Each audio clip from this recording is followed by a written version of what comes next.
ఆసక్తి కలిగి సిద్ధపడుచున్నటువంటి ఆ సోదరిమణులకు సోదరులకు ప్రభువైన క్రీస్తు నామములో వందన స్వరూపం చేసుకుంటున్నాను.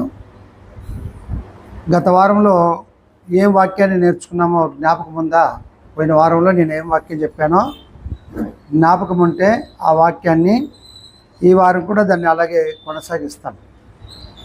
పోయిన వారంలో ఏం వాక్యాన్ని చెప్పానో జ్ఞాపకం ఉందా? ఎవరే కానీ ఒక్కరైనా? అమ్మా, సొలొమోను జ్ఞానం గురించి చెప్పానా? అమ్మా, జ్ఞానం గురించి చెప్పానా? లేకపోతే యెహోవాకి అసహ్యములైనటువంటివి 6 కలవు 7ను ఆయనకి అసహ్యమైనటువంటి పాఠం చెప్పానా? మీకు ఏది కావాలో దాన్ని చెప్తాను. జ్ఞానం గురించి చెప్పమంటే ఇంకొక పాఠం ఉంది, ఆ పాఠాన్ని అలా కొనసాగిస్తాను. లేదా యెహోవాకు అసహ్యములైనటువంటివి 6 కూడా కలవు 7ను ఆయనకి అసహ్యములు అనేటువంటి పాఠం ఉంది. ఆ పాఠంలో మరొక భాగాన్ని ఉంది. ఆ భాగాన్ని ఈరోజు దేవుని చిత్తమైతే మనం అందరం కూడా కలిసి మనం నేర్చుకోవడానికి ప్రయత్నం చేద్దాము. పోయిన వారంలో నేను చెప్పిన ప్రకారంగా సామెతల గ్రంథము 6వ అధ్యాయంలో 16వ వచనంలో మనం చదువుకున్నాం కదా. ఏమని చదువుకున్నాము అంటే, యెహోవాకు అసహ్యములైనవి 6ను కలవు 7ను కూడా ఆయనకేంటి అసహ్యములు అని అనుకున్నాం. అంటే అసహ్యము అని అంటే దాని యొక్క అర్థం ఏంటంటే దేవుని పరిశుద్ధ స్వభావానికి విరుద్ధంగా జీవించేటువంటి వారు అని చదువుకున్నాం. ఏంటి? దేవుని యొక్క పరిశుద్ధమైనటువంటి స్వభావానికి, దేవుని యొక్క స్వభావానికి విరుద్ధంగా ఏం చేసేటువంటి వాళ్ళు? జీవించేటువంటి వాళ్ళు అని అర్థం. ఎవరి వాళ్ళు? యెహోవాకు అసహ్యులుగా బ్రతికేటువంటి వాళ్ళు, దేవుని యొక్క స్వభావానికి విరుద్ధంగా ఏం చేసేటువంటి వాళ్ళు? బ్రతికేటువంటి వాళ్ళని మనం నేర్చుకున్నాం. కాబట్టి అసహ్యులు ఎవరంటే దేవునికి అసహ్యమైనటువంటి 6 కలవు, దేవునికి 7 కూడా ఏమంట అసహ్యములైనవి అని చెప్పాడు. అందులో ఏమేమి చెప్పాడంటే మరొకసారి చదువుకుందాము. యెహోవాకు అసహ్యములైనవి 6 కలవు 7ను ఆయనకు హేయములు. ఏవనగా అహంకార దృష్టియు, కళ్ళలాడు నాలుకయు, నిరపరాధులను చంపు చేతులను, దుర్యోచనలు యోచించు హృదయమును, కీడు చేటకు త్వరపడి పరిగెత్తు పాదములను, లేని వాటిని పలుకు అబద్ధ సాక్షి, అన్నదములలో జగడములు పుట్టించువాడును అని అన్నాడు. ఈ యొక్క లక్షణాలన్నీ కూడా దేవుడైన యెహోవాకు ఏమైనటువంటి అంట అసహ్యములు, లేకపోతే దేవునికి హేయమైనటువంటివి అసహ్యములు. అసహ్యములు అంటే దేవుని యొక్క పరిశుద్ధమైనటువంటి స్వభావానికి విరుద్ధంగా ఏం చేసేటువంటి వాళ్ళు? నడుచుకునేటువంటి వాళ్ళు, లేక జీవించేటువంటి వాళ్ళు, లేక అలాగా దేవుని యొక్క స్వభావానికి విరుద్ధంగా తమ యొక్క జీవితాలు, తమ బ్రతుకులు గడిపేటువంటి వాళ్ళు అనే యొక్క మాట యొక్క అర్థం. ఈరోజు అందులో మనం ఒక పాఠాన్ని మనం ఆలోచన చేస్తే, అహంకారము కలిగినటువంటి దృష్టి అంటే, అహంకారము కలిగినటువంటి దృష్టి అంటే గర్వముతో, పొగరుతో ఇతరులను తక్కువగా చూసేటువంటి వారని అర్థం. అహంకార దృష్టి అనే అర్థం ఏంటంటే గర్వముతో, పొగరుబోతుతనముతో ఇతరులను ఏం చేసేటువంటి వాళ్ళు? తక్కువగా చూసేటువంటి వారని అర్థం. అంటే ఇతర మనుషులు వీళ్ళు కూడా నాతోటి మనుషులే, నాలాంటి నరులే, మేమందరం కూడా దేవుని చేత మేము సృష్టింపబడినటువంటి వారమే, ఒక్క దేవుడే మమ్మల్ని అందరం కూడా సృష్టించాడు అనేటువంటి ఆలోచన లేకపోయి మనుషులు ఎంతవరకు తెగించేస్తారంటే గర్వముతో, పొగరుబోతుతనముతో ఇతర మనుషుల్ని ఏం చేసేటువంటి వాళ్ళట చాలా చీప్గా, చాలా తక్కువగా చూసేటువంటి వారు అని అర్థం. వారిని ఏమని పిలిచారంటే అహంకారము కలిగినటువంటి దృష్టి. అంటే వాళ్ళ యొక్క దృష్టి, వాళ్ళ చూపులలోనే ఏం కలిగి ఉంటారు? అహంకారము అనేటువంటిది కలిగి ఉంటారు. ఒకవేళ బాగా చదువుకున్నటువంటి వ్యక్తి ఉన్నాడు అనుకోండి, చదువు లేనటువంటి వ్యక్తిని ఎలా చూస్తారు? చాలా నాతోటి పర్వాలేదు, నాలాంటి ఒక మనుషుడే అని గౌరవిస్తారా, లేకపోతే చదువుకోలేదని ఆయన్ని చిన్న చూపు చూస్తారా? అమ్మా, చాలా చిన్న చూపు చూస్తారు. అదే మన దగ్గర డబ్బులు ఐశ్వర్యము మనం కలిగి ఉన్నామనుకోండి, ఆ కలిగి ఉన్నటువంటి ఐశ్వర్యాన్ని బట్టి, ధనాన్ని బట్టి ఇతర మనుషులు మనకి ఎలా కనబడుతూ ఉంటారు, పేదవాళ్ళు మనకి ఎలా కనబడుతూ ఉంటారు? చాలా నీచంగా, నికృష్టులుగా, అంటరానేటువంటి వాళ్ళుగా, వీళ్ళకి బ్రతికేటువంటి చాతకనేటువంటి వాళ్ళుగా ఏం చేస్తూ ఉంటారు? వాళ్ళని ఆలోచన చేస్తూ ఉంటారు. ఒకవేళ అందం ఉందనుకోండి, అందం ఉంటే ఏం ఆలోచన చేస్తారు? నాకంటే మంచి అందగత్తి ఇంకెవరు కూడా లేరు అనేటువంటి ఫీల్ అయిపోయి ఇతర మనుషుల్ని ఎలా చూస్తూ ఉంటారు అంటే, చూడడమే వాళ్ళ యొక్క దృష్టి, వాళ్ళ యొక్క చూపే ఎలాగుంటుందంటే అహంకారము కలిగినటువంటి ఆ యొక్క చూపులు వాళ్ళు కలిగి ఉంటారు. ఆ విషయాన్ని మనం ఇంకా కొంచెం లోతుగా బాగా అర్థం చేసుకోవడానికి ఒక మాటని మనం ప్రయత్నం చేస్తే, మీరు గమనించండి, సామెతల గ్రంథము 30వ అధ్యాయాన్ని తీసుకోండి. 30వ అధ్యాయము 13వ వచనంలో మనం చదువుకుంటే, కన్నులు నెత్తికి వచ్చిన వారి తరము కలదు. ఏక తరము కలదంటమ్మా. కన్నులు నెత్తికి వచ్చిన వారి తరము కలదు. వారి కనురెప్పలు ఎంత పైకి ఎత్తబడి ఉన్నవి. వాళ్ళ యొక్క కనురెప్పలు ఏం చేస్తానంట? ఎంతో పైకి కనురెప్పలు పైకి ఎత్తబడి ఉన్నవి. దేశంలో ఉండకుండా వారు దరిద్రులను మింగునట్లును, మనుషులలో ఉండకుండా బీదలను నశింపజేయనట్లును, ఖడ్గం వంటి పళ్ళును, కత్తుల వంటి దవళ్లను గలవారి తరము కలదు. ఏక తరము కలదంటమ్మా. కన్నులు నెత్తికి వచ్చినటువంటి వారి యొక్క తరము కలదు అని అంటారు. అంటే కొన్నిసార్లు పిల్లలు తట్టుకొని పట్టారనుకోండి, వెంటనే ఏమని మాట్లాడుతూ ఉంటారు? కళ్ళు నెత్తిని పెట్టుకొని పోతా ఉన్నారా అని అంటారు. అలాగే కళ్ళు ఎప్పుడు నెత్తికి వస్తాయంటే, తమకంటే వయసులో పెద్దవాళ్ళు కనబడినప్పుడు వాళ్ళని ఏకవచనంతో మాట్లాడడం, వాళ్ళని చిన్నచూపు చూడడం, వాళ్ళని అవమానించడము అనేటువంటిది దేన్ని చూపిస్తూ ఉంది అంటే, కన్నులు ఎక్కడికి వచ్చాయంట? నెత్తికి వచ్చినటువంటి వారి యొక్క తరము కలదు అని అన్నాడు. అంటే కన్నులు నెత్తికి వస్తే ఎవరిని ఎలాగ మాట్లాడుతూ ఉన్నానా, వారికి నాకున్నటువంటి సంబంధం ఏంటి, నాకంటే వయసులో పెద్దవాళ్ళని ఎలా గౌరవించాలి, సన్మానించాలి అనేటువంటి అవగాహన లోపం చేత లేక గర్వము చేత వారిని చాలా చిన్న చూపు చూసేటువంటి వాళ్ళు ఉన్నారు. అందుకనే కన్నులు నెత్తికి వచ్చినటువంటి వారి యొక్క తరము కలదు. వారి కనురెప్పలు ఏం చేస్తారంట? ఎంత పైకి ఎత్తబడి ఉన్నవి. ఈ యొక్క కనురెప్పలు ఏం చేస్తారంట? అలాగ పైకి, కనుబొమ్మలు పైకి లేపుతారు. అంటే అలాగ పైకి లేపి, అంటే వాళ్ళ యొక్క గర్వాన్ని, అంటే నాకంటే ఎవడరా, మాకంటే ఎవరు. మీరు గమనించి చూడండి, చాలాసార్లు శక్తి ప్రదర్శన జరిగేటప్పుడు కానీ, తగులాడేటప్పుడు కానీ, అప్పుడు కన్నులు ఎక్కడుంటాయి? చాలా దీనంగా తగ్గించుకొని చాలా మౌనంగా మాట్లాడుతూ ఉంటారా? ఎలాగ మాట్లాడతారండి? అప్పుడు వాళ్ళ ముఖంలో ఒక వికారం, ఆ కోపం, ఈ కన్ను రెప్పలని పైకెత్తి ఏం చేస్తూ ఉంటారు? మాట్లాడుతూ ఉంటారా? మాట్లాడరా? అందుకని ఇక్కడ అంటూ ఉన్నాడు, కనురెప్పలు ఎంత పైకి ఎత్తబడి ఉన్నవి, దేశములో ఉండకుండా వారు దరిద్రులను మింగునట్లును, మనుషులు ఉండకుండా బీదలను నశింపజేయనట్లును, ఖడ్గం వంటి పళ్ళు, పళ్ళు కూడా ఎటువంటి వంట? ఖడ్గం వంటి పళ్ళు, కత్తుల వంటి దవళ్ళను గలవారి తరము కలదు అని అన్నాడు. అంటే వీళ్ళ యొక్క పళ్ళు కానీ, వీరి యొక్క దవళ్ళు కానీ అంత బలంగా ఏం చేస్తూ ఉంటాయి? పని చేస్తూ ఉంటే అంత గర్వంతో, అహంభావంతో మాట్లాడుతాం. ఇటువంటి ఒక తరము కలదు అని స్పష్టంగా సొలొమోను మహారాజు కాలంలోనే సొలొమోను అటువంటి ఒక తరం ఉందనేటువంటి విషయాన్ని స్పష్టంగా తెలియపరిచేశారు.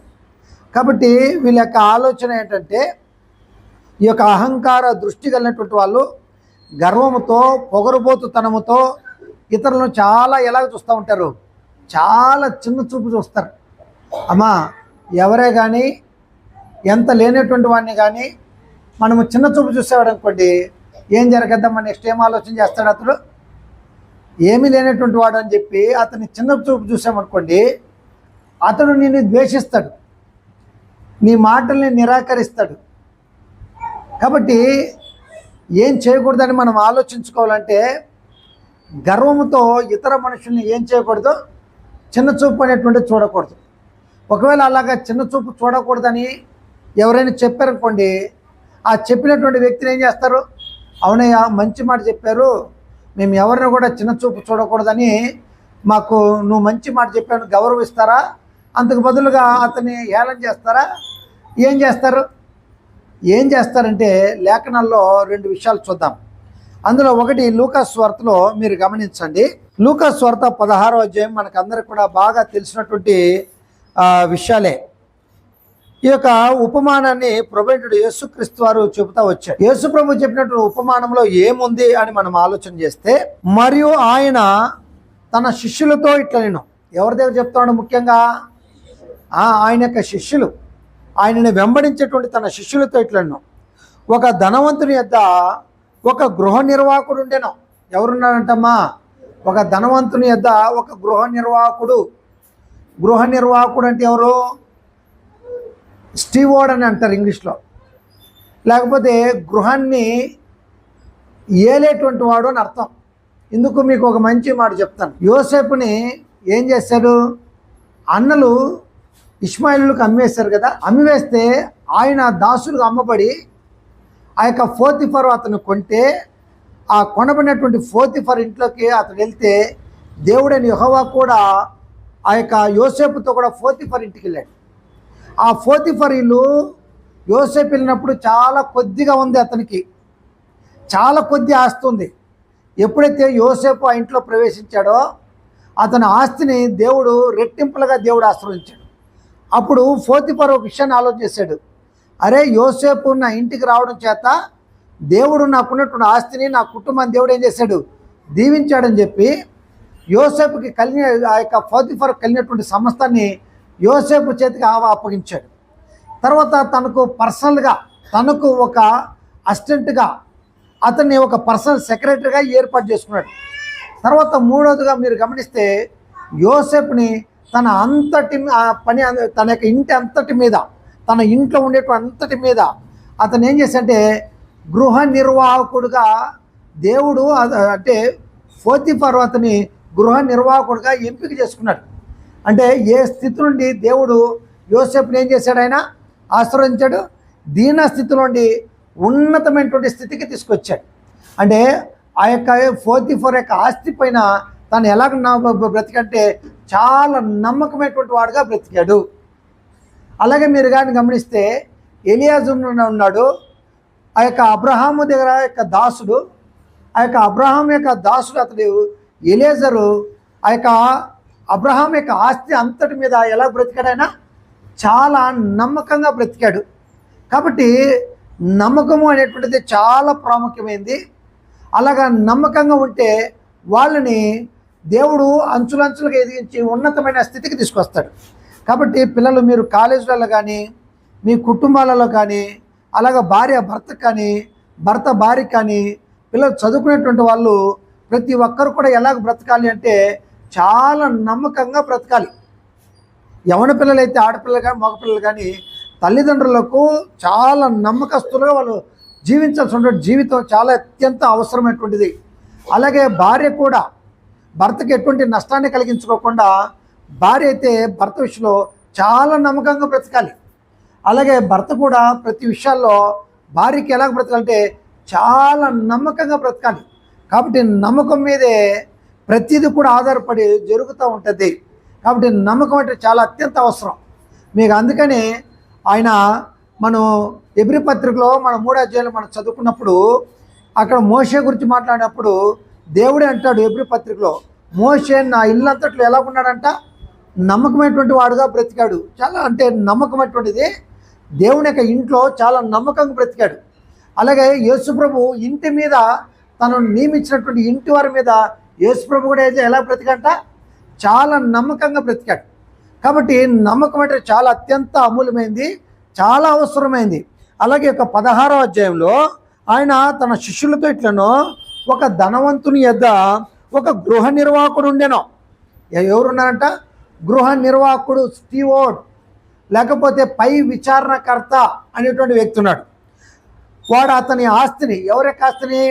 ధనవంతుని యొక్క ఆస్తిని పాడు చేయుచున్నాడని అతని యొక్క వాని మీద నేరం మోపబడగా. అంటే ధనవంతుడు వచ్చాడు, ధనవంతుడి దగ్గర కొంతమంది ఫిర్యాదు తీసుకొచ్చారు. ఇదిగో, నువ్వు ఎవరైతే నీ యొక్క ఆస్తి మీద గృహ నిర్వాహకుడుగా నమ్మకంగా నువ్వు ఎంపిక చేసుకున్నావో అతడు నీ ఆస్తిని ఏం చేస్తున్నాడు? పాడు చేస్తానని అతని దగ్గర ఎవరో ఏం చేశారు? కొంతమంది ఆయన పైన ఆరోపణ అనేటువంటిది చేశారు. ఇప్పుడు ఆరోపణ చేయగానే అప్పుడు ఆ యజమానుడు ఏం చెప్పాడంటే అతనికి కాలావకాశాన్ని ఇచ్చాడు. వెంటనే నువ్వు తాళపు చెవులు నాకు ఇచ్చేసేయి, నువ్వు ఉద్యోగంలో పనికిరావు, నేను ఉద్యోగంలో నేను తీసేస్తానని చెప్పలేదు. అవకాశాన్ని ఇచ్చేమని అంటే వాడిని పిలిపించి, నిన్ను గూర్చి నేను వినుచున్న ఈ మాట ఏమిటి? ఏంటి? నిన్ను గూర్చి నేను వినుచున్నటువంటి ఈ మాట ఏమిటి? నీ గృహ నిర్వాహకత్వపు లెక్క అప్పగింపుము. ఏం చేయాలంట? నీ యొక్క గృహ నిర్వాహకత్వం యొక్క లెక్కని నాకేం చెయ్యి, నాకు అప్పగించు అని చెప్పి, నీవు ఇక మీద గృహ నిర్వాహకుడు అయి ఉండ వల్ల పడదని వానితో చెప్పాను. కాబట్టి నువ్వు గృహ నిర్వాహకత్వం యొక్క లెక్కని నువ్వు నాకేం చెయ్యి, నాకు అప్పగించు. నువ్వు ఇంకా గృహ నిర్వాహకుడుగా ఉండడానికి ఎవరు కాదు, నువ్వు అర్హుడు కాదు, నువ్వు ఉండడానికి వల్ల పడదు అనేసాడు. అంటే ఇతని పైనకి వచ్చినటువంటి ఆరోపణ, ఇతని మీదకి వచ్చినటువంటి ఎలిగేషన్స్ ఎలా గమడుతూ ఉంది? ఆ యొక్క గృహ నిర్వాహకుడుగా నమ్మకంగా అతడు బ్రతకలేకపోయాడు. కాబట్టి ఆయన ఏమనంటే, నువ్వు గృహ నిర్వాహకుడుగా ఉండడానికి వల్ల పడదు, కాబట్టి నేను ఉద్యోగం నుండి తీసేస్తానని చెప్పేశాను. అప్పుడు నువ్వు గృహ నిర్వాహకత్వం యొక్క లెక్క అప్పగించు. అంటే నేనే దేనిపైన నేను అధికారిగా నియమించానో, నేను సూపర్వైజర్గా పెట్టానో, లేక గృహ నిర్వాహకుడిగా పెట్టానో, దాన్ని లెక్క నాకు అప్పగించినప్పుడు అతడు ఏం చేస్తాడో మీరు చూడండి. ఆ గృహ నిర్వాహకుడు తనలో తాను, నా యజమానుడు ఈ గృహ నిర్వాహకత్వపు లెక్కలుండి నన్ను తీసివేయను కనుక నేనేమి చేస్తాను? ఈ గృహ నిర్వాహకత్వంలో ఏం చేస్తాను? నన్ను తీసివేస్తాను. నేనేం చేస్తాను? త్రవ్వలేను, భిక్షమెత్త సిగ్గుపడతా ఉన్నాను. ఏం చేయలేనంటమ్మా? త్రవ్వడానికి చేత కాదు, ఒళ్ళు వంచి పని చేయలేడు. తర్వాత ఏం చేయాలంట? ఒకవేళ భిక్షమెత్తుదామనుకుంటే సిగ్గుపడుతూ ఉన్నాడు. నన్ను ఈ గృహ నిర్వాహకత్వ ఆ పని నుండి తొలగించినప్పుడు వారు నన్ను తమ ఇళ్లలో చేర్చుకుంటూ నేనేమి చేయవలనో నాకు తెలియని అనుకొని, అంటే ఎవరెవరికి యజమాని యొక్క ఆస్తిలో అమ్మడానికి వ్యాపార రూపకంగా ఇచ్చాడో ఆ ఇచ్చినటువంటి వ్యక్తులు ఎవరైతే తన దగ్గర యజమాని యొక్క సొమ్మును కొన్నారో వాళ్ళ దగ్గర నేను ఎలాగ బ్రతకాలో, వాళ్ళ ఇళ్ళకి నేను ఎలాగ ప్రవేశించాలో నాకు తెలుసు అని ఒక ఆలోచన చేశాడు. తన యజమానిని రుణస్తులలో ఒక్కొక్కరిని పిలిపించాడు. అంటే యజమానికి కొంతమంది ఎలా ఉన్నారు? రుణపడి ఉన్నారు, అప్పు ఉన్నారు, రుణస్తులు ఉన్నారు. వాళ్ళని ఒక్కొక్కరిని పిలిపించి, నీవు నా యజమానికి ఎంత అచ్చి ఉన్నావని మొదటి వాడిని అడిగాను. వాడు నా 100 మణుగుల నూనె అని చెప్పాను. ఎంత అంట? 100 మణుగుల ఏమంది నూనె నేను నీ యజమానికి నేను అప్పగించాలి. కాబట్టి ఇప్పుడు నేను గృహ నిర్వాహకత్వపు లెక్కలో ఉన్నాను కాబట్టి నా యజమానికి లెక్క అప్పగించాలి. కాబట్టి నీకు నేను కొంచెం ముఖ దాక్షిణ్యం చేస్తాను, నీకు ఫేవర్ చేస్తాను, నీకు అనుకూలం చేస్తాను. అప్పుడు వెంటనే నువ్వేం చేసుకోమన్నా అంటే, చూడండి, నీ చీటిని తీసుకొని త్వరగా కూర్చుండి 50 మణువులని రాసుకోమని చెప్పాను. ఏం చెప్పాడు? ఇతడు ఎంత అన్యాయస్తుడో మనకు అర్థమవుతుందా? యజమాని ఆస్తిని పాడు చేస్తామంటే నిజమే కదా. అతను ఊరికే కాదు ఆయన్ని ఆ గృహ నిర్వాహకత్వం లెక్కలుండి అతన్ని తీసివేయడానికి ఆ యొక్క యజమానుడు చెప్పింది, కొంతమంది ఆరోపణ చేసింది కూడా నిజమే. కాబట్టి 100 మణుగుల నూనె ఇచ్చే కాడ ఇంక మీరు త్వరగా కూర్చో, నువ్వు రాసేయి. ఇప్పటికి ఇంకా నా సంతకానికి ఏముంది, ఇక్కడ అధికారం ఉంది కాబట్టి నేను సంతకం చేస్తాను. అవి ఏం చేసాయి? 50 మణుగుల నూనె అని రాసుకోమని చెప్పాడు ఒకనికి. అంటే అతని యొక్క ఇంట్లో ప్రవేశించడానికి, అతనికి అనుకూలంగా ఉండడానికి, అతని దగ్గర ఇతను మంచివాడు అనిపించుకోవడానికి ఈ పని చేశాడు. రెండోది ఏం చేశాడంటే, తర్వాత వాడు నీవు ఎంత అచ్చునని మరొకరిని అడుగగా వాడు 100 తూముల గోధుమలని చెప్పినప్పుడు వానితో నీవు నీ చీటిని తీసుకొని 80 తూములని రాసుకోమని చెప్పాను. ఏం చేయమంటున్నాడు? 20 తూములు తక్కువ చేసి 80 అని రాసుకో. వెంటనే నువ్వు రాసినట్టు దాన్ని నేనేం చేస్తాను, సంతకం చేస్తాను, నా యజమానికి 80 అప్పగించానంటగా. అప్పుడు యేసుప్రభు అంటున్నాడు, అన్యాయస్తుడైన గృహ నిర్వాహకుడు యుక్తిగా నడుచుకొనినని వాని యజమాడు వానిని మెచ్చుకొనిను. ఏం చేస్తాడంట? ఎంత అన్యాయంగా నడుచుకున్నాడని యజమాడు ఏం చేశాడంట? అతన్ని మెచ్చుకొనిను. ఎందుకంటే వెలుగు సంబంధుల కంటే ఈ లోకపు సంబంధులు తమ తరువును బట్టి చూడగా యుక్తి పరులై ఉన్నారు. అమ్మా, ఎవరంట? వెలుగు సంబంధులు అంటే క్రైస్తవులు, దేవుని యొక్క బిడ్డలు. చాలా చురుకుగా ఉండరు దేవుని యొక్క బిడ్డలు. అందుకనే యేసుప్రభు తన శిష్యులతో ఊరికే చెప్పలేదు, పాము వలె వివేకులను పావురంలాగా ఎలా ఉండమన్నాడు? నిష్కప్టులుగా ఉండమని చెప్పాడు. కాబట్టి అలా చెప్పాల్సిన పని ఏమొచ్చింది వాళ్ళకి? క్రైస్తవుడు అన్నిటిని నమ్ముకుంటాడు, అన్నీ నమ్మేస్తాడు, అన్నీ విశ్వసిస్తాడు. ఏది మంచి ఏది చెడు, ఇది సరైన తప్పని కొంచెం కూర్చొని ఏం చేయడు? ఆలోచించడం అనమాట. మీ పాయింట్ అర్థమవుతుందా? కాబట్టి ఇక్కడ వెలుగు సంబంధుల కంటే చీకటి సంబంధులు చాలా చురుగ్గా ఉంటారు. అంటే ఈ లోకపు అధికారులు, ఈ లోకపు మనుషులు చాలా చురుగ్గా ఉంటారు. అందుకని యేసుప్రభు ఉన్నాడు, లోకమైనను లోకంలో ఉన్న వాటిని ప్రేమించకండి తన శిష్యులకు బోధించాడు. శిష్యులు కూడా అదే చెప్పారు, లోకమైన లోకంలో ఉన్న వాటిని మీరేం చేద్దండి, ప్రేమింపకుడి. ఇక్కడ అంతా ఉన్నటువంటిది ఏంటి? శరీరాశ, నేత్రాశ, జీవపు డమ్మం అనేది తప్ప మరి ఈ లోకంలో ఇంకేమీ కూడా లేదు అని చెప్పేశారు. కాబట్టి వాళ్ళు లోక సంబంధులు అయితే ఎంత యుక్తి పరులై ఉన్నారంటే, ఎంత కుయుక్తిగా ఉన్నారంటే, ఎంత చురుకుగా ఉన్నారంటే, వెలుగు సంబంధుల కంటే చీకటి సంబంధులు చాలా చురుగ్గా ఉంటారు. అలాగని క్రైస్తవులలో కూడా అలాంటి చీకటి సంబంధులు లేకపోలేదు. క్రైస్తవులే వెలుగు సంబంధులు అయ్యారు. వెలుగు సంబంధులు అయినటువంటి వాళ్ళు కూడా ఎలాగ ప్రవర్తించేటువంటి వాళ్ళు లేరా? లోక సంబంధమైనటువంటి మనుషులాగా ప్రవర్తించేటువంటి వాళ్ళు లేరా? ఒకవేళ లేకపోతే సమస్యలు వస్తాయమ్మా, లేకపోతే గొడవలు వస్తాయమ్మా. ఇప్పుడు గొడవలు వస్తాయి, సమస్యలు వస్తాయంటే దీని అంతటికి హేతు ఏంటి? క్రైస్తవులైనటువంటి వాళ్ళే ఎలాగ బ్రతుకుతూ ఉన్నారని అర్థమవుతుంది. లోక సంబంధులుగా, చీకటి సంబంధులుగా చాలా చురుగ్గా తెలివినటువంటి వాళ్ళుగా లోకంలో బ్రతుకుతూ ఉన్నారు. అందుకనే ఇప్పుడు అన్నాడు కింద, మీరు చూడండి, అన్యాయపు సిరి వలన మీకు స్నేహితులను సంపాదించుకోండి. అమ్మా, ఏమిటి వాళ్ళంట? అన్యాయపు సిరి. ఇది యోగ్యమైనటువంటిది కాదు, ఇది కష్టపడినటువంటిది కాదు.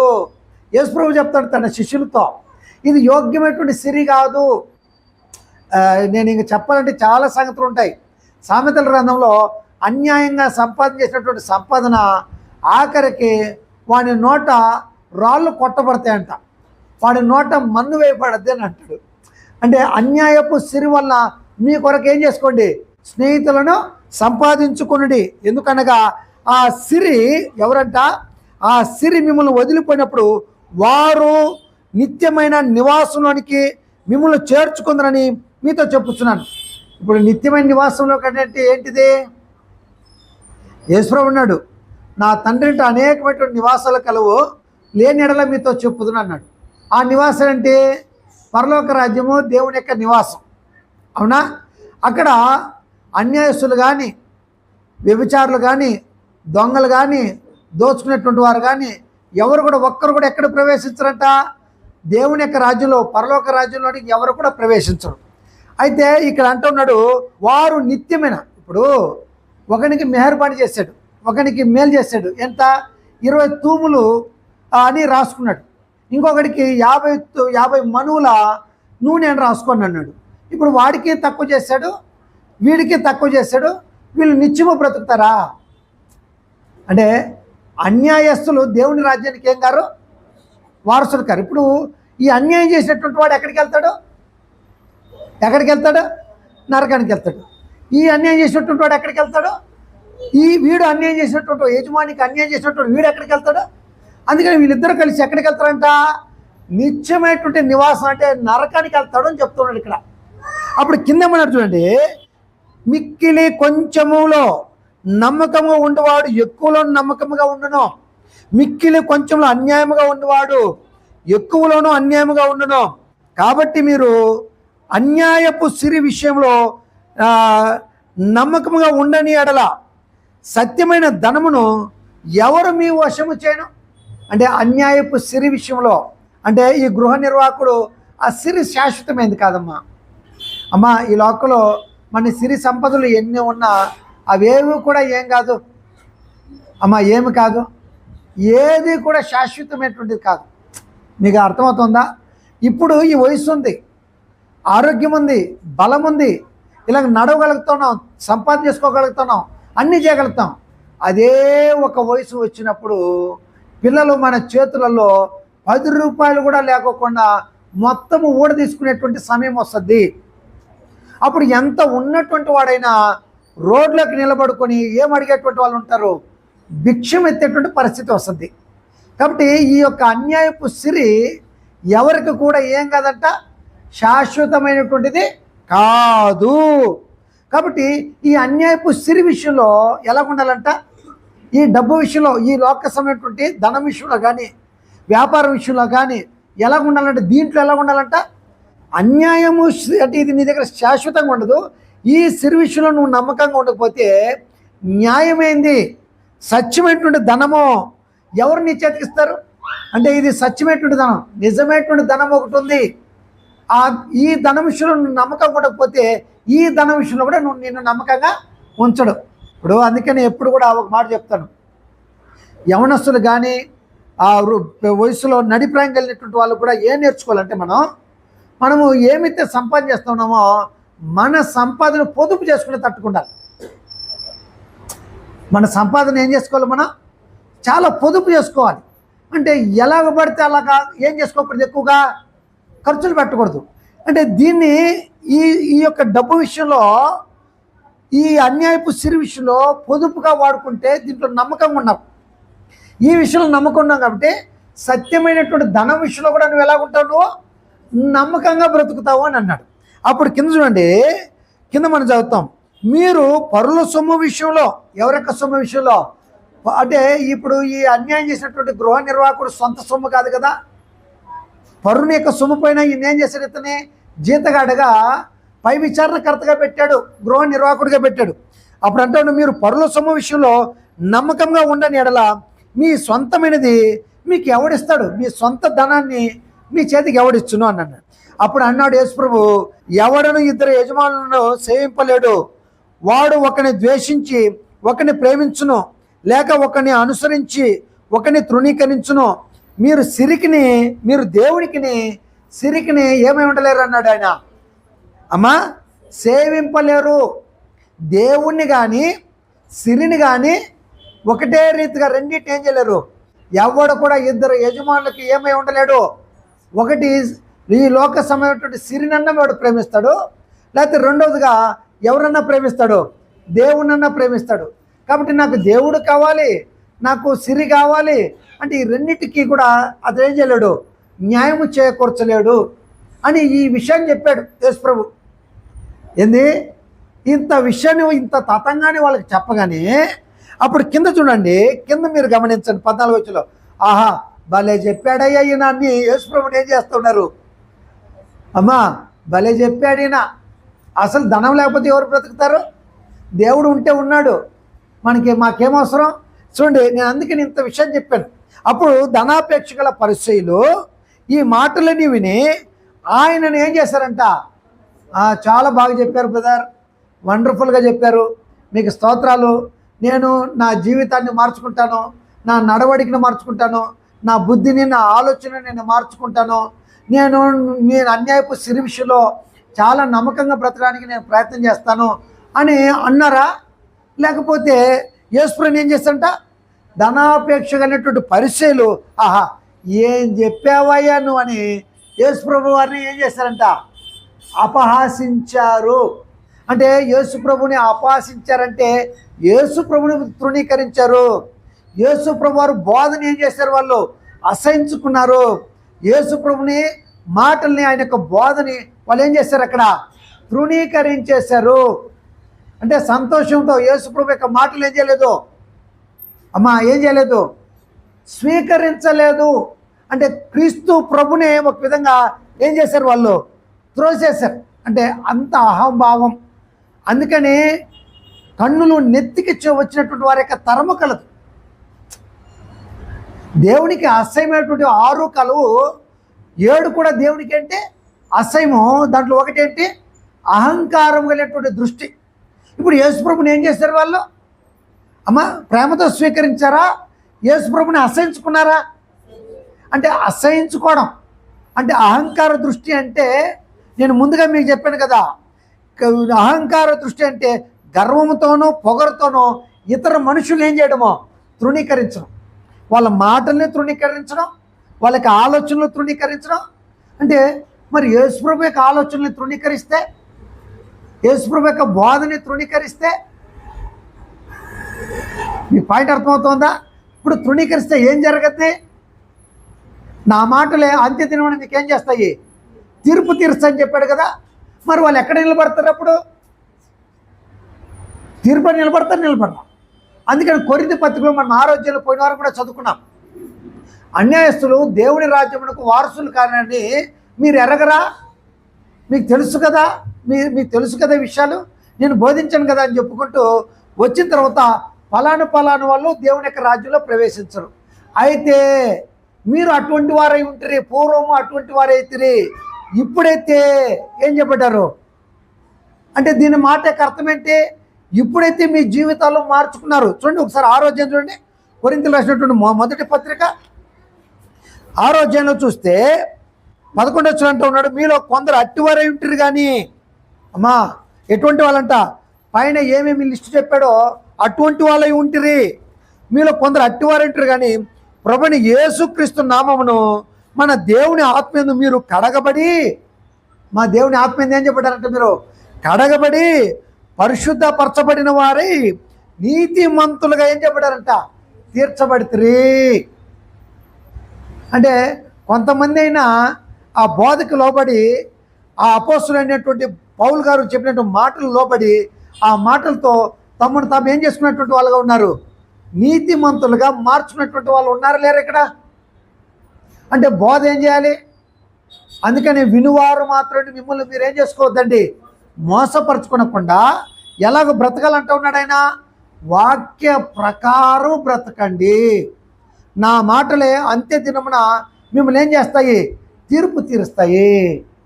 కాబట్టి ఇప్పుడు తీర్పులోనికి రాకోకుండా జీవములోనికి ఒక వ్యక్తి నిలబడుకోవాలంటే దేవుని యొక్క యేసుప్రభు యొక్క మాటలు ఆయన వాళ్ళు ఏం చేయాలంటే అక్కడ ఆయన అంగీకరించాలి. ఆ మాటలకి అతను ఏం చెప్పడాలి, లోబడాలి. అంతకు బదులుగా ఈ శాస్త్రుల పరిచయలు ధనాపేక్ష కలిగినటువంటి మనుషులు ఏం చెప్పావయ్యా అని చెప్పి ఆయన అంత బోధ చేస్తే భలే చెప్పావు నువ్వు అని చెప్పి యేసుప్రభుని ఏం చేశారంటే అక్కడ అసహించుకున్నారు.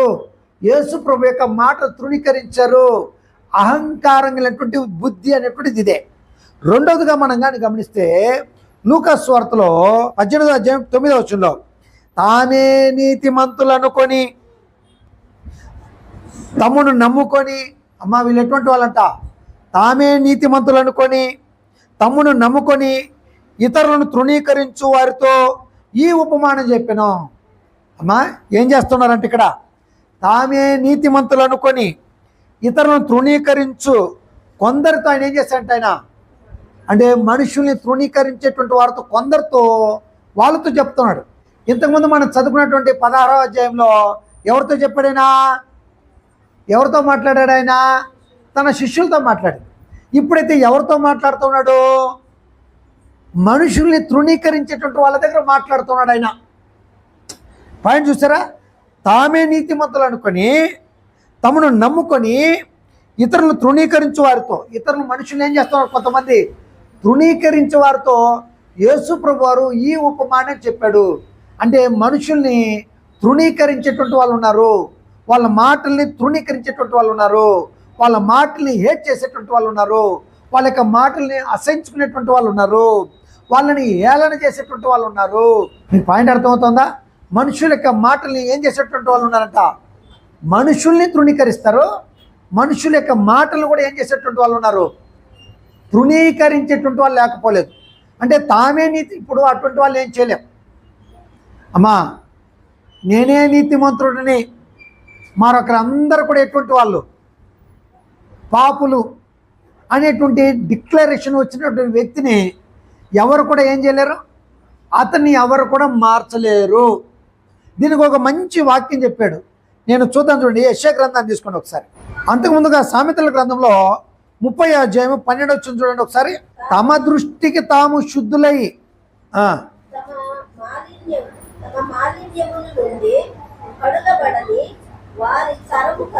ఎవరి యొక్క తరము కలదంటమ్మా? ఇంతకుముందు కన్నులు నెత్తికి వచ్చినటువంటి వారి యొక్క తరము కలదని చదువుకున్నాం. ఇక్కడ ఒక తరం ఉంది, తమ దృష్టికి తాము శుద్ధులై, అంటే వాళ్ళ దృష్టిలో వాళ్ళే ఏమనుకుంటా ఉన్నారు, మాకి మేమే శుద్ధులు. తమ దృష్టిలో తామే శుద్ధులైనట్టు తమ మాలిన్యం నుండి కడగబడని వారి తరము కలదు. అంటే వారి యొక్క మాలిన్యం ఏం చెప్పట్లేదు, కడగబడలేదు, వాళ్ళు శుద్ధీకరింపబడలేదు. అంటే వాళ్ళు పైకి వాళ్ళు ఏమనుకుంటారంటే మేము శుద్ధీకరింపబడ్డాం. ఎందుకు చెప్పాలంటే చాలా సంగతులు ఉంటాయి. మనము మత్తయి సువార్త 15వ అధ్యాయంలో కానీ, అలాగే మార్కు సువార్త 7వ అధ్యాయంలో కానీ మనం కానీ చదువుకున్నామంటే ఏం విషయాలు అక్కడ గమనిస్తామో, ఏం విషయాలు చదువుకుంటామా చూడండి. ఒకసారి చదువుకుందాం. మత్తయి సువార్త 15వ అధ్యాయాన్ని మనం చదివితే 15వ వచనంలో, అందుకు పేతురు ఈ ఉపమాన భావం మాకు తెలుపుడా. నేను ఏ ఉపమాన భావం అంటే, గుడ్డివాడు గుడ్డివానికి త్రోవ చూపినలా వారిద్దరు కూడా ఎక్కడ పడతారో, గుంటలో పడతారు కదా అని అన్నాడు. కాబట్టి ఈ ఉపమాన భావన మాకు తెలియపరచుడే అని అడిగారు. అందుకు పేతురు ఈ ఉపమాన భావం మాకు తెలుపమని ఆయన అడగగా, ఆయన మీరును ఇంతవరకు అవివేకులే ఉన్నారా? నోటిలోనికి పోవునదంతి కడుపులో పడి బహిర్భూమిలో ఏం చెప్పినట్ట విడవబడును. అమ్మా, నోట్లోనికి పోయేదంతా కూడా కడుపులోకి వెళ్ళిపోయి, కడుపులో పడిందంతా ఏమైపోతే బహిర్భూమిలో వేస్ట్గా వెళ్ళిపోతూ ఉంటుంది. నోటలో నుండి బయటకు వచ్చినవి హృదయంలో నుండి వచ్చిన, అమ్మా ఎక్కడి నుండి వచ్చినటువంటివి, నోట నుండి బయటకు వచ్చేటువంటి ఏంటి, అపవిత్రమైనటువంటి మాటలు, అపవిత్రమైనటువంటి ఆలోచనలు, అపవిత్రమైనటువంటి పెదవులు కలిగినటువంటి వాళ్ళు అంటూ ఉన్నాడు. నోటి నుండి బయటకు వచ్చినవి హృదయం నుండి వచ్చును, ఇవే మనుషుని అపవిత్రపరచుని మీరు ఎరగరా. ఏమంట, దురాలోచనలు. ఆలోచనలు ఎక్కడ వస్తూ ఉన్నాయి, దురాలోచనలు, నరహత్యలు, వ్యభిచారములు, వేశ్యాగమనములు, దొంగతనములు, అబద్ధ సాక్ష్యములు, దేవదూషణలు హృదయం నుండే వచ్చును. ఇవే మనుషుని అపవిత్రపరచును. కానీ చేతులు కడుగొనకుండా భోజనము చేయట మనుషుని అపవిత్రపరచదని చెప్పాను. అమ్మా, చేతులు కడుక్కున్నారు, చేతులు కడుక్కోవడం పెద్ద విషయం కాదు. బాహ్య శుద్ధి కాదు అంటున్నాడు.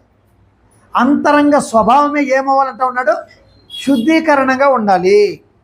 నువ్వు బాహ్యంగా నువ్వు ఎంత శుద్ధీకరంగా కనబడినా, చాలాసార్లు మనుషులు బాహ్యంగా ఎంత శుద్ధులుగా ఉన్నారు, ఎంత క్లీన్గా ఉన్నారు అని చూస్తారు. అమ్మా, బయటికి మనం ఎంత క్లీన్గా కనపడి, ఎంత సెంటు కొట్టుకొని, ఎంత శుభ్రంగా మనం తయారై వచ్చినా, బాహ్యంగా ఎంత అందంగా కనబడుతూ ఉన్నా కూడా హృదయంలో మంచి ఆలోచనలు లేవనుకోండి, దేవుడు దేన్ని చూస్తాడు, హృదయాన్ని చూస్తాడా, ఈ బాహ్యమైనటువంటి వాటిని చూస్తాడు ఆయన? దేన్ని చూస్తాడైనా? హృదయం. అప్పుడు ఏది శుద్ధీకరంగా ఉండాలంటూ ఉన్నాడు. అందుకని హృదయ శుద్ధి గలవారు ధన్యులు.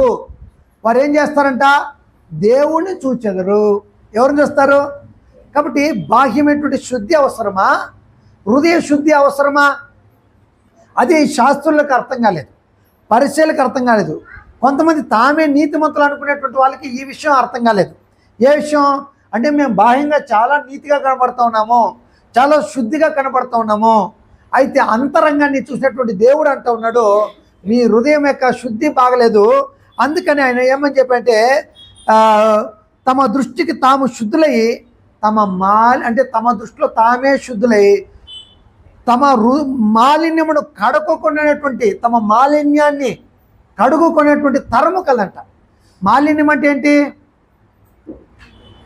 ఇప్పుడు ఒకరు భోజనం తిన్నాం, ఒక ప్లేట్లో భోజనం తిన్నాం, ఒకే ప్లేట్లో నేను భోజనం తిన్నాను.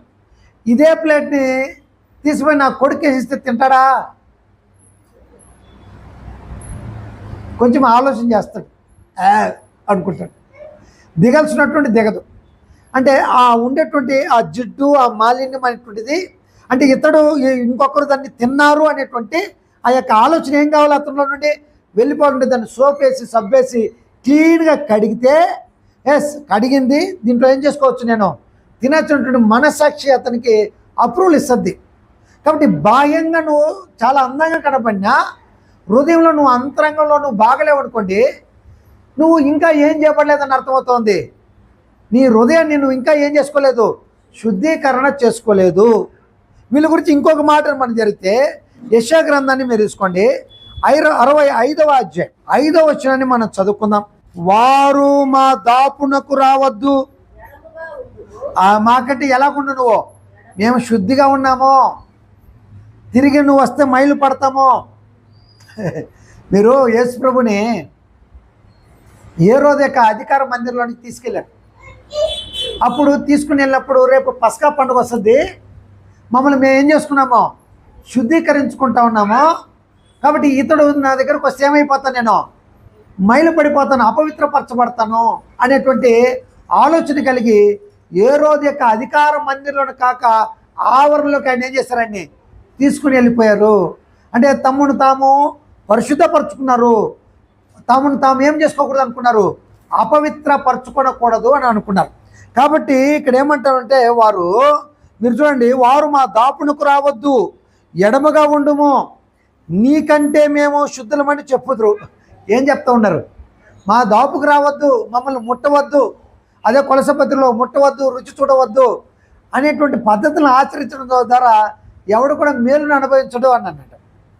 వాటిని వాడుకోవడం చేత నశించిపోతాము, కానీ ఏం మేలుని ఏం కాదు దాంట్లో నుండి అనుభవించు అంటున్నాడు. వారు మా దాపునికి రావద్దు, ఎడమగా ఉండము, నీకంటే మేము శుద్ధులమని చెప్పుదురు. వారు నా నాసిక రంధ్రములకు పొగవలను దినమంతయు మండుచుండు అగ్నివలే ఉన్నారు అని అన్నాడు. ఏమంట, నా నాసిక రంధ్రములకు పొగవలను దినమంతయు మండుచుండు అగ్నివలే ఉన్నారంట. అంటే దేవుని యొక్క దృష్టిలో అలా ఉన్నారు వాళ్ళు. కాబట్టి మీరు సమరయుల గురించి కూడా మీరు చదువుకుంటే, ఇశ్రాయేలీలు ఎక్కడ ప్రవేశించరు అమ్మా, శాస్త్రుల పరిచయలు ఎక్కడ ప్రవేశించరు, సమరయుల యొక్క గ్రామంలోనికి ప్రవేశించరు. ప్రవేశిస్తే మేము ఎక్కడ పరచబడతామనేటువంటిది ఆలోచన. కాబట్టి మేము శుద్ధులు అనేటువంటి ఆలోచన వాళ్ళంతా ఏం చేయబడున్నారు, వాళ్ళు అక్కడ అనుకుని ఉన్నారు. అలాగా తామే నీతిమంతులని ఇతరులను తృణీకరించేటువంటి వారితో యేసుప్రభు ఉపమానం చెప్పాడు. అలాగే మన 19వ అధ్యాయంలో మనం చదివితే మనకు ఒక మాట చదువుకుంటాం. ఒక వ్యక్తి యెరికో నుండి ఏం చేస్తున్నాడు, యెరూషలేముకి దిగి వెళ్తూ ఉన్నాడు, అవునా? అప్పుడు దొంగల చేతిలో ఒక వ్యక్తి చిక్కుపడ్డాడు. అతన్ని కొట్టి అతని దగ్గర ఉన్నటువంటి దోచుకొని కొనవపడితే అతను ఏం చేశారు, విడిచిపెట్టి వెళ్ళిపోయారు. అప్పుడు ఆ మార్గంలో ఎవరు వెళ్తూ ఉన్నారు, ఒక యాజకుడు వెళ్ళాడు, చూశాడు, అక్కడ పడి ఉన్నటువంటి వ్యక్తికి ఏం చేయాలి, వాస్తవానికి సాయం చేయాలి. చూసి అతన్ని వదిలిపెట్టి దూరంగా వెళ్ళిపోయాడు. ఎందుకంటే అతను మూర్తి ఇతడు ఏమవుతాడు, అపవిత్రపరచబడతాడు. ఒక లేవీడు వెళ్ళాడు, చూశాడు, అతను ముట్టుకుంటే నేను ఎక్కడ మైలు పడిపోతానో, అపవిత్రపరచబడతానని దూరంగా వెళ్ళిపోయాడు. అంటే వీళ్ళు తమ యొక్క దృష్టిలో తాము ఏమనుకుంటా ఉన్నారు, మేమే నీతిమంతులు, కానీ ఇతరులను తృణీకరించే వారితో యేసుప్రభు ఈ ఉపమానం చెప్పాడు. ఏమన్నాడు, మనం లూకా సువార్త 18వ అధ్యాయంలో మనం చదువుకుంటే, తామే నీతిమంతులు అనుకొని తమను నమ్ముకొని వాళ్ళే నమ్ముకుంటారు. తమను నమ్ముకొని ఇతరులను తృణీకరించే వారితో ఆయన ఈ ఉపమానం చెప్పాను. ఏమనట, ప్రార్థన చేయుటకై 2 మనుషులు దేవాలయమునకు వెళ్ళిరి. 2 మనుషులు సిద్ధపడ్డారు. ఎక్కడికి వెళ్ళడానికి, దేవాలయానికి వెళ్ళడానికి సిద్ధపడ్డారు. 2 మనుషులు దేవాలయానికి వెళ్ళిరి. వారిలో ఒకడు పరిసయుడు, డీటెయిల్ చెప్పేశాడు. ఒక వ్యక్తి ఎవరు, పరిసయుడు అంటే నేనే నీతిమంతుడని తను నమ్ముకొని ఇతర మనుషులు ఏం చేసేటువంటి వాడితో తృణీకరించేటువంటి వ్యక్తి. కాబట్టి వారిలో ఒకడు పరిసయుడు, ఒకడు సుంకరి. పరిసయుడు నిలబడి అంటూ ఉన్నాడు, దేవా, నేను చోరులను, అన్యాయస్తులైన వ్యభిచారులైన ఈ తరము మనుషుల వల్లనైనను ఈ సుంకరు వల్లనైనను ఉండనందుకు నీకేమంటున్నాడు ఆయన? నీకు కృతజ్ఞతలు అని అన్నాడు. చూడండి, పరిసయ్యుడు నిలబడి దేవాలయంలో దేవుని ముందు తలెత్తి దేవుని ముందు అంటున్నాడు, నేను ఎటువంటి వాడిని కాదు, ఒకటి చోరీని కాను, నేను ఎటువంటి వాడిని కాదు అంటే, నేను చోరీని కాదంటే ఇప్పుడు ఎవరు చోరీ అని అర్థము? అదే ఈడు చోరీ, వీడు చోరీ. నేను చోరినైనను, అన్యాయస్తుడైనను, వ్యభిచారినైనను, ఇంకా మనుషులు ఉన్నారు, ఇతర మనుషులైన వలనైనను, ఈ సుంకరి వలనైనను ఉండనందుకు నీకేంటి నేను కృతజ్ఞతలు అని అన్నాడు. అంటే ఎన్ని విషయాలు చెప్పాడు మీరు చూడండి. ఒకటి, నేను చోరీని కాదు, మంచిదే, ఎవరు కాదన్నారు? అన్యాయస్తుడు కాదు, మంచిదే. వ్యభిచారి కాదు, మంచిదే. ఇతరుల మనుషులాగా తను బిహేవ్ చేస్తలేదు, నడుచుకుంటలేదు. అంటే ఒక ప్రత్యేకంగా వాళ్ళతో ఏం చేస్తున్నాడు తన యొక్క జీవితాన్ని. ఇది మంచిది, చాలా మంచి అలవాటు, ఇది తప్పు కాదు అమ్మా, ఇది తప్పు కాదు. ఏ తప్పు కాదు? చోరీ చేస్తే తప్పిదస్తుడు అవుతాడు. చోరీ చేస్తే నేను ఎటువంటి వాడిని కాదు. ఇప్పుడు ఒక వ్యక్తి యేసుప్రభు దగ్గరికి వచ్చాడు, అయ్యా నేను పరలోక రాజ్యంలోనికి ప్రవేశించాలంటే నేనేం మంచి పని చేయాలని అన్నాడు. అందుకు ఆయన అన్నాడు, నీ తల్లిని నీ తండ్రిని సన్మానించు అని అంటే, ఎస్ నేను ఇవన్నీ కూడా ఎప్పటి నుండి చేస్తాను, నేను బాల్యం నుండి నేను చేస్తున్నాను, మరి ఇంక నాకేం కుదరదు అంటే, పక్కా కదా అతడు ఎక్కడికి వెళ్ళడానికి గ్యారెంటీ అయింది. ధర్మశాస్త్ర ప్రకారం ఆలోచన చేసుకుంటే ఆజ్ఞలన్నింటినీ అతడు ఏం చేస్తున్నాడు అని అర్థమవుతోంది, పాటిస్తున్నాడు. యేసుప్రభు కూడా అన్నాడు, వాడి మీద చేయి వేసి, ఎస్ గుడ్ వండర్ఫుల్, అయితే నీకు కొదువుగా ఉంది అని అన్నాడు. ఏమన్నాడు? నీ ఆస్తిని అమ్మి నువ్వు నన్ను వచ్చి ఏం చెయ్యి, వెంబడించాడు. అతడు మిక్కిలి ఆస్తిపరుడు కాబట్టి ఏం చేయలేకపోయాడు, ఆస్తిని వదులుకోలేకపోయాడు. అందుకనే ఎవడు కూడా ఇద్దరు యజమానులకి ఏం కాలేడు, సిరికిని దేవునికి ఏమై ఉండలేడు, దాసుడుగా. కాబట్టి అతడు సిరినే ప్రేమించాడు. కాబట్టి క్రీస్తు ప్రభు యొక్క మాటల్ని ధిక్కరించి ఆ సిరిని వెంబడించి అతడు వెళ్ళిపోయాడు. అంటే తన్ను తాను నిత్య జీవానికి అపాత్రుడుగా తన్ను తాను చేసుకునేసాడు. అయితే అది మంచి పని చేస్తే తల్లిదండ్రులు సన్మానించడం మంచి పనే కదా. ఇప్పుడు ఒక వ్యక్తి చోరీ చేయకపోవడం మంచి పనే కదా. చోరీ అంటే నేను దొంగను కాదు, ఇతర వస్తువుని నేనేం చేయను అన్యాయంగా, నేను దొంగలించేటువంటి వాడిని కాదు, నేను అన్యాయస్తుని కాదు.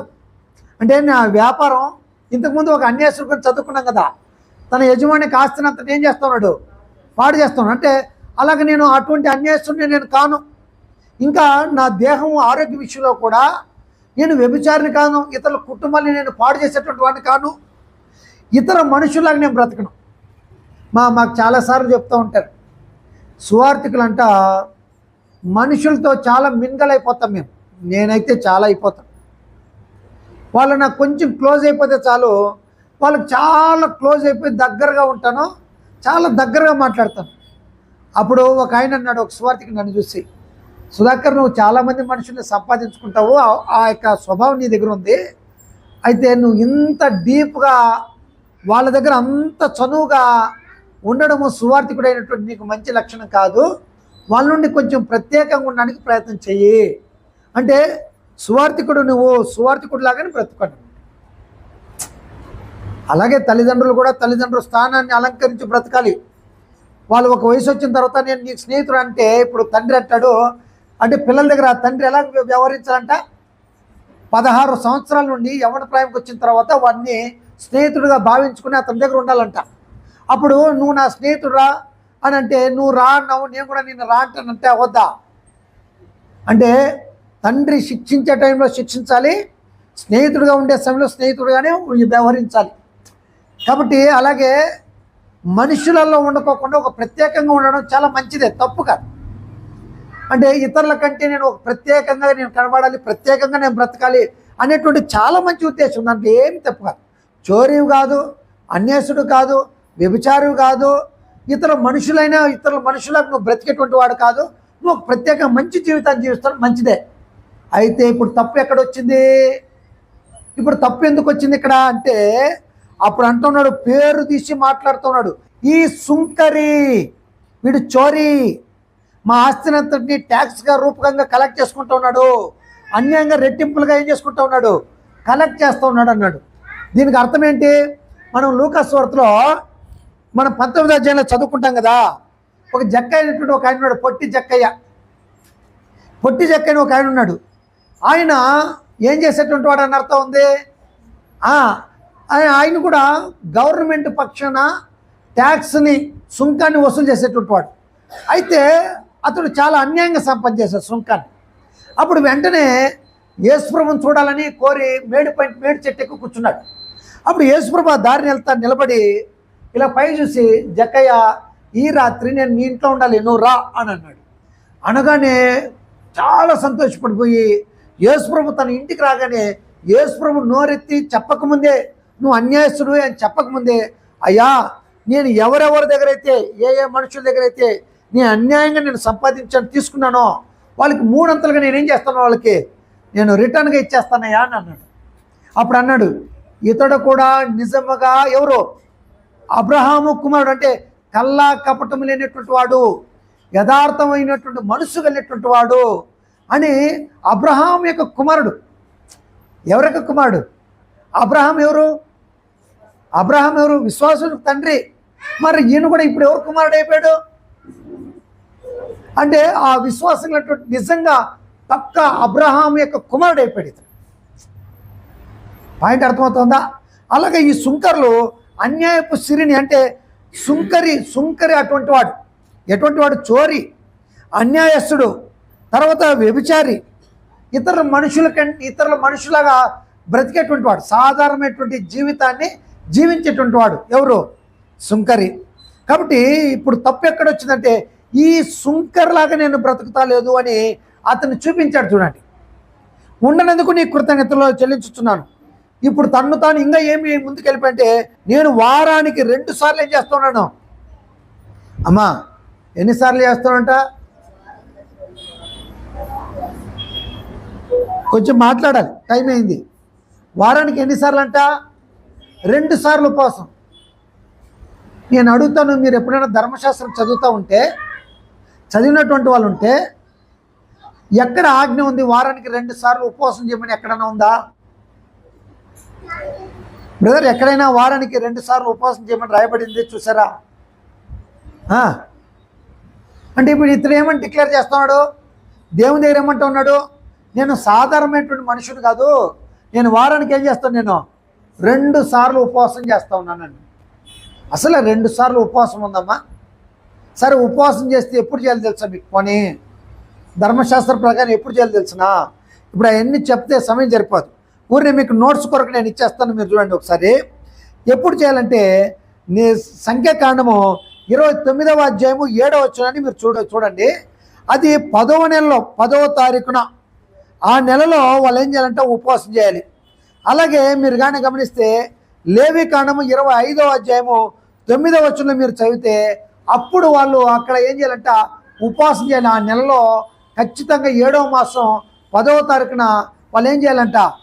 ఉపవాసం చేయాలి. అది ఉపవాసం అంటే దానికి ఏముంది? దేవుని యొక్క ఆజ్ఞ, చట్టము అనేటువంటిది ఇచ్చాడు. కాబట్టి వాళ్ళు 7వ నెలలో 10వ తారీఖున ఖచ్చితంగా వాళ్ళు ఏం చేసుకోవాల్సిందే? ఉపవాసం చేయాలి. అయితే ఇదే ఉపవాసం గురించి యెషయా ప్రవక్త ఒక మాట అన్నాడు. ఏమన్నాడు? మీరు ఒక మాట చూస్తే యెషయా గ్రంథం తీసుకోండి, 59వ అధ్యాయాన్ని చూడండి. ఉపవాసం చేయడం పెద్ద విషయం కాదు. అయితే ఉపవాసం అనేటువంటిది ఎలాగ చేయాలంటానంటే 58వ అధ్యాయం మనం మొదటి వచనంలో మనం చదువుకుంటే ఏమంటే, తాళక బోర ఊదినట్టు ఎలుగెత్తి బిగ్గరగా కేకలు వేయము, వారు చేసిన తిరుగుబాటును నా జనులకు తెలియజేయము, యాకోబు ఇంటి వారికి వారి పాపమును తెలియజేయము, తమ దేవుని న్యాయవిధిని విడవక నీతిని అనుసరించు వారైనట్టు అనుదినము నా యొద్ద విచారణ చేయొచ్చు, నా మార్గమును తెలుసుకునే ఇచ్చ కనపరచుదురు, నాకు న్యాయమైన తీర్పు తీర్చవలను వారు అడుగుదురు, దేవుడు తమకు ప్రత్యక్షము కలని ఇచ్చేంతురు.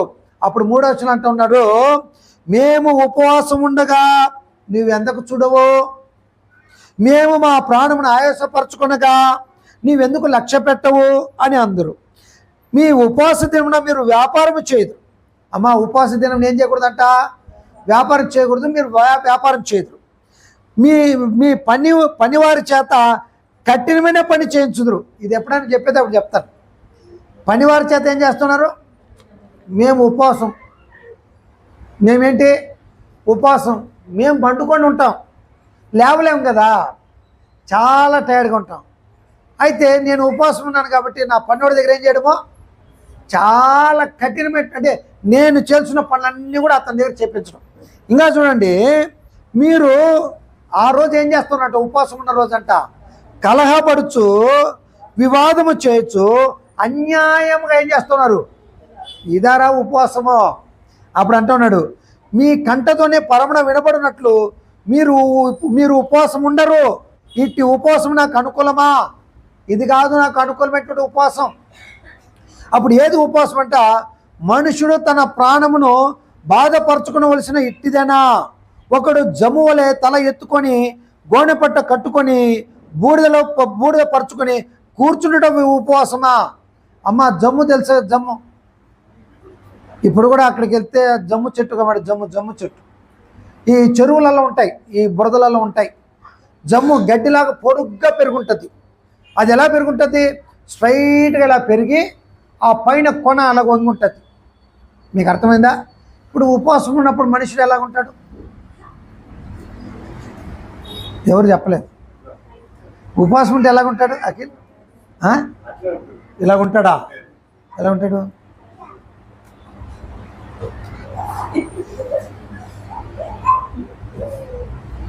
కదా, అంటే అంత నీరసం, అంత తగ్గింపు, అప్పుడు ఏ పని కూడా చేయలేదు. ఇలాగే ఉంటాడా? ఉండడా? అయితే వీళ్ళు ఉపవాసం ఉంటూ ఉన్నారంట, జమ్ములాగా తల పైకెత్తుకొని ఇలాగ ఉన్నారు. ఇది ఉపవాసమా? నేను ఆ ఉపవాసం గురించి చెప్పేటప్పుడు చెప్తాను ఎప్పుడైనా. అటువంటిదా దేవునికి కావాల్సినటువంటి ఉపవాసమా? ఇప్పుడు కింద చెప్పాడు చూడండి, మీరు కింద చదవండి. అప్పుడు అంటూ ఉన్నాడు, ఉపవాసం అంటే దేవునికి ఎలాంటిదో చెప్పాడు.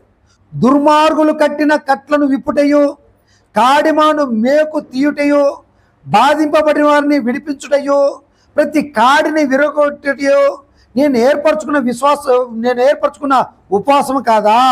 నీ ఆహారము ఆకలి కొనేవానికి పెట్టుము, నీ రక్త సంబంధికి నీ ముఖం ఏం చేసుకోవద్దు. అవసరాన్ని బట్టి నీ రక్త సంబంధి నీ దగ్గరికి వచ్చాడు, దేహి అనుకుంటూ వచ్చాడు, వానికి ఏం చేయకూడదు? నీ ముఖాన్ని తిప్పకూడదు. వస్తాడు రాయుడు అని ముఖాన్ని ఏం చేసుకోకూడదు, తిప్పుకొనకూడదు. దిక్కుమాలిన బీదలను నీ ఇంట చేర్చుకునము, వస్త్రయుడు నీకు కనబడిన ఎడల వానికి వస్త్రములు ఇచ్చుటయు, ఇవే కదా నాకు ఇష్టమైనటువంటి ఉపవాసము.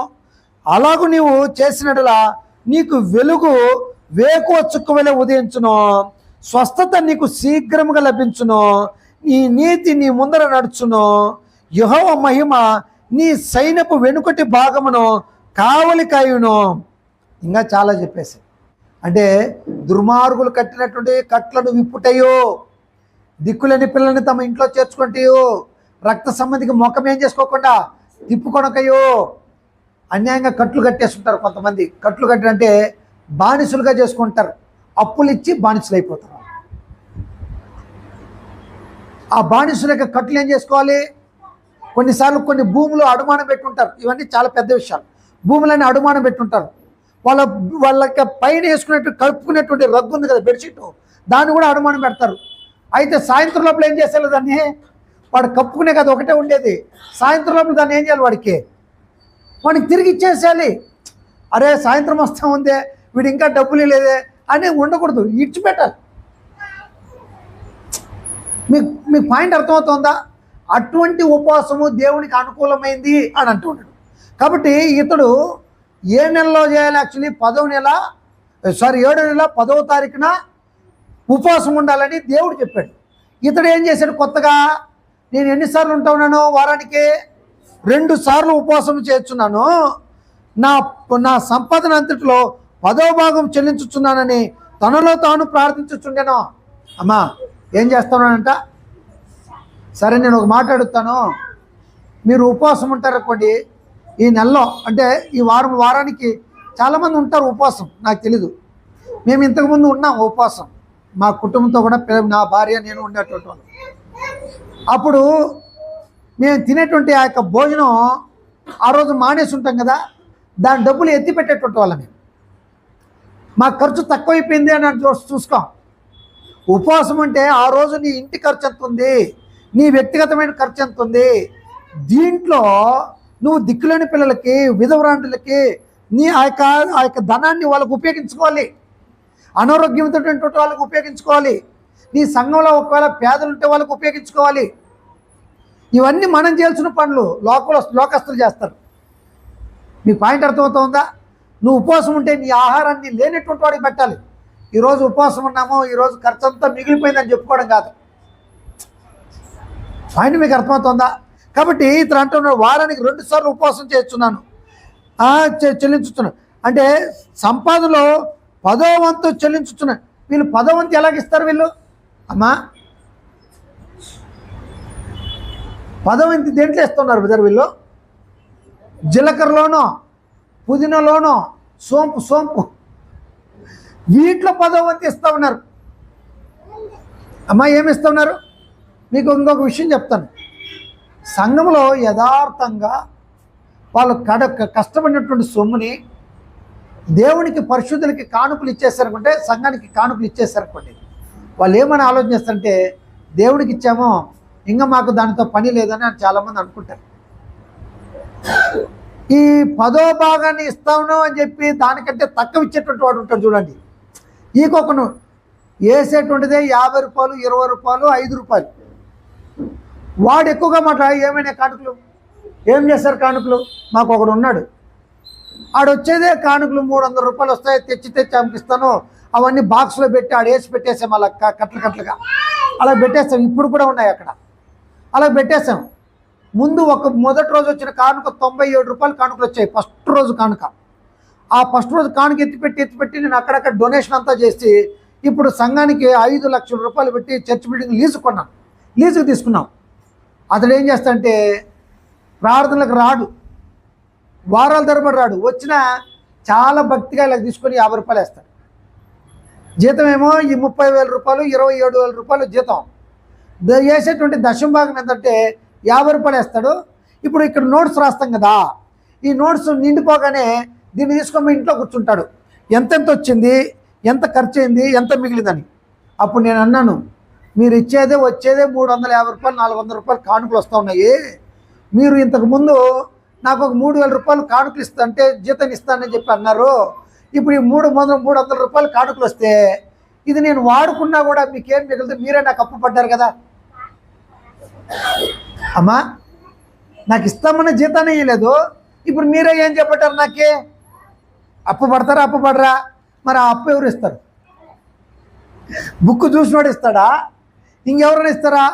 ఆ నష్టాన్ని ఎవరు అనుభవించుకోవాల్సిందే? నేనే అనుభవించుకోవాలి. నేను పోయి అడగడానికి ఉందా? నేను అది కూడా తీసుకోకుండా దాన్ని ఎత్తి పెడతాను. నేను ఎందుకంటే రేపు మళ్ళీ ఒక 20,000 మళ్ళీ 30,000 అని అడుగుతారేమో లీజుకి, ఇంకా డబ్బులు అడుగుతారేమో దాని కొరకు ఎత్తి పెడతా ఉన్నాను. ఒకవేళ అడిగితే ఆయన ఏమైనా ఇవ్వగలుగుతాడా? చూడండి, ఇటువంటి చిల్లర బుద్ధి కలిగినటువంటి వాళ్ళే, ఇటువంటి చిన్న మనసు కలిగినటువంటి వాళ్ళే వాటిని గురించి ఆలోచన చేస్తారు.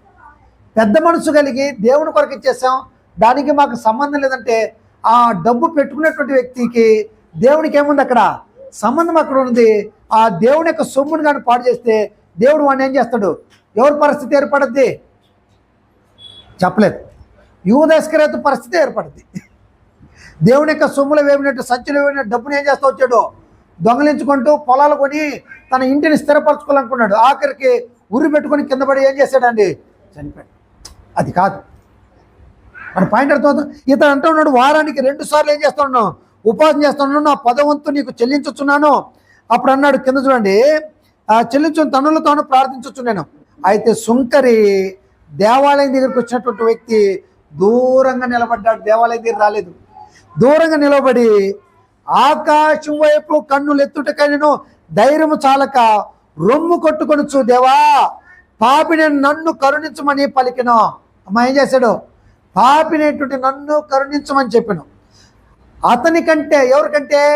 నేను వారానికి 2 సార్లు ఉపవాసం చేస్తున్నాను, నేను చోరిని కాను, నేను అన్యాయస్తుని కాను, నేను వ్యభిచారిని కాను, ఇతరుల మనుషుల వల్లనే ఉండనందుకు నీకు స్తోత్రాలు అన్నాడే.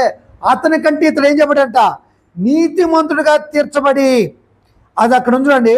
అతని కంటే ఇతడు నీతిమంతుడిగా తీర్చబడి తన ఇంటికి వెళ్ళనని మీతో చెప్పుచున్నానని అక్కడ మనుషులు తృణీకరించేటువంటి వారి దగ్గర చెప్పాడు. తన్ను అప్పుడు అంటున్నాడు యేసు, తన్ను తాను తగ్గించుకున్న వాడు ఏం చేయబడతాడంట? హెచ్చింపబడును. తన్ను తాను హెచ్చించుకున్న వాడు ఏం చెప్పాడంట? తగ్గింపబడతాడు. ఎంత అద్భుతంగా చెప్పాడు. తన్ను తాను హెచ్చించుకున్నవాడు తగ్గింపబడును, తన్ను తాను తగ్గించుకున్నవాడు హెచ్చింపబడును అని అన్నాడు. అంటే ఎప్పుడు కూడా ఏం చేయడం ఆలోచన చేసుకోవాలి? తగ్గించుకొని బ్రతకడం ఆలోచన చేసుకోవాలి. తగ్గించుకొని బ్రతకడానికి ఆలోచించుకోవాలి. తగ్గించుకునేటువంటి వ్యక్తి ఎప్పుడు కూడా దేవుని చేత ఏం చేయబడతాడు? హెచ్చింపబడతాడు. అందుకనే దేవుడు అహంకారులను ఎదిరిస్తాడు. దీనులకైతే దేవుడు తన యొక్క కృపను అనుగ్రహిస్తాడు. ఆయన బలిష్టమైనటువంటి చేతి కింద మీరు తగ్గించుకొని బ్రతకండి. ఆయన మిమ్మల్ని అప్పుడు ఏం చేస్తాడంటే ఆయన మిమ్మల్ని ఉన్నతంగా హెచ్చించేటువంటి వాడు ఎవరు? దేవుడు. అందుకని మిమ్మల్ని గురించి ఏం చేస్తున్నాడు? ఆయన చింతిస్తూ ఉన్నాడు. మీ చింత యావత్ ఏం చేయండి? ఆయన మీద వేయండి అని అన్నాడు. ఇంకా చాలా సంగతులు ఉన్నాయి. యేసుప్రభు ఈ లోకంలో ఉన్నప్పుడు అన్నాడు, ఆకాశ పక్షులు చూడండి, విత్తువో కొయ్యవో కొట్లలో కూర్చుకునవో, అయినా దేవుడు వాటిని ఏం చేస్తున్నాడు? పోషించుతున్నాడు కదా. అడవి గడ్డిని చూడండి, లేకపోతే అడవి పూలను చూడండి, అవి ఎంత అద్భుతంగా వైభవంతో ఉన్నాయో. అలాగే సొలొమోను సైతము దాని వల్ల ఏం చేయబడలేదు? అలంకరింపబడలేదు. మీకు ఆహారం కావాలని దేవునికి తెలుసు కదా, మీకు వస్త్రాలు కావాలని దేవునికి తెలుసు కదా, మీకు ఏది అవసరం మీద అడగండి, అది మీకు ఏం చేయబడినంటే అది ఆయన అంటున్నాడు, ఆయన మీకు అనుగ్రహింపబడతాయి అని. కాబట్టి ఎప్పుడు కూడా దేవుని ముందు ప్రతి ఒక్కరు కూడా తమ్మును తాము తగ్గించుకొని బ్రతకాలి. అందుకే రోమపత్రిక 12వ అధ్యాయంలో కూడా ఉంది, మీరు క్రైస్తవులైతే ఒకరినొకడు హెచ్చించుకొనకుండా ఇతరులు నాకంటే యోగ్యుడని లెక్కించుకోవాలంట. ఏంటి? నాకంటే బెటర్ రామకృష్ణ అనుకోవాలి, నాకంటే బెటర్ అఖిల్ అనుకోవాలి. అంటే నాకంటే బెటర్ అని చెప్పాలి, కానీ అలాగ వెళ్ళిపోయి వాడెంత ఈడెంత అని మాట్లాడుకోవాలి. దీనికి మాట ఉంది. ఇలాగ రహస్యంగా నువ్వు కానీ మాట్లాడితే ఆకాశ పక్షులు వర్తమానానికి కొనిపోతాయి. నిన్ను నువ్వు హెచ్చించుకున్నావు కాబట్టి దేవుని చేత ఖచ్చితంగా నువ్వేం చేయబడతావు? నువ్వు తగ్గింపబడతావు. కాబట్టి ఏ మనుషుని మనం ఏం చేయకూడదండి? తృణీకరించకూడదు. మనం ఎవరినైతే తృణీకరిస్తామో మనం కూడా ఏం చేయబడతామో? తృణీకరింపబడతాం. అందుకని యెహోవాకు అసహ్యమైనటువంటి 6 కలువు 7 కూడా ఏంటి? ఆయనకి అసహ్యము. దాంట్లో ఏంటంట? అహంకారం కలిగినటువంటి దృష్టి ఎవరికి కూడా ఉండకూడదు. ఎవరికి కూడా అహంకారం కలిగినటువంటి దృష్టి కలిగి ఉండకూడదు. ఎలా బ్రతకాలంటూ ఉన్నాడు? దీన మనసు కలిగి బ్రతకండి, తగ్గించుకొని బ్రతకండి. ఆయన బలిష్ట మీ చేతి కింద మీరు తగ్గించుకోండి. ఏం చేయబడతారు? మీరు హెచ్చింపబడతారు అన్నాడు. కాబట్టి దేవుని యొక్క బలిష్టమైన చేతి కింద మనం తగ్గించుకొని బ్రతుకుతాం. అహంకార దృష్టి పనికిరాదు. మనుషులాగా మనం ఏం చేద్దాం? గౌరవించుకుంటూ మనం ముందు కొనసాగాలని ప్రేమతో హెచ్చరిస్తూ నేను హెచ్చరించుకొని చిన్న వాక్యాన్ని ముగిస్తాను. అందరికీ నాకు హృదయపూర్వకమైనటువంటి వందనాలు. Thank you.